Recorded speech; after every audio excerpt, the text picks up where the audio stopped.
ఉండదు. పోనీ ఈ బడ్జెట్ మన క్యాపిటల్ విషయంలో కూడా ఇది ఇన్క్లూజివ్ క్యాపిటల్ కాదు, ఇది ఎక్స్క్లూజివ్గా కొద్ది మంది కోసమే, లేదంటే తెలుగుదేశం పార్టీ ఎఫిలియేటెడ్ క్యాపిటల్లా ఉంది తప్ప ఉత్తరాంధ్ర నుంచి వచ్చే అక్కడ ప్రజలకి ఇక్కడ క్యాపిటల్లో రావాలంటే ఎలా స్థిరపడతారు, ఇక్కడ రాయలసీమ ప్రాంతం వాసులు రావాలంటే ఇక్కడ ఎలా స్థిరపడతారు? అలాగ ప్రతి జిల్లాల నుంచి అన్ని వర్గాల నుంచి అమరావతిలో స్థిరపడాలంటే ఏమైనా ఇయర్ మార్క్ చేశారా? 33,000 ఎకరాలు పెట్టారు. ఈ 33,000 ఎకరాల్లో 2,000-3,000 ఎకరాలు ఒక్కొక్క ప్రాంతానికి కానీ ఒక్కొక్క జిల్లాకి కానీ ఇంత ఇయర్ మార్క్ చేసాం.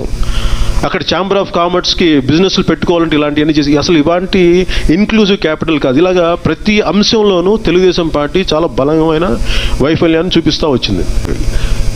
ఈ అంశంలో మేము ఖచ్చితంగా దీన్ని ఇప్పటికి వాళ్ళకి రాజీనామాలు చేసినా చేయకపోయినా ప్రజలకు నష్టం అయితే జరిగిపోయింది.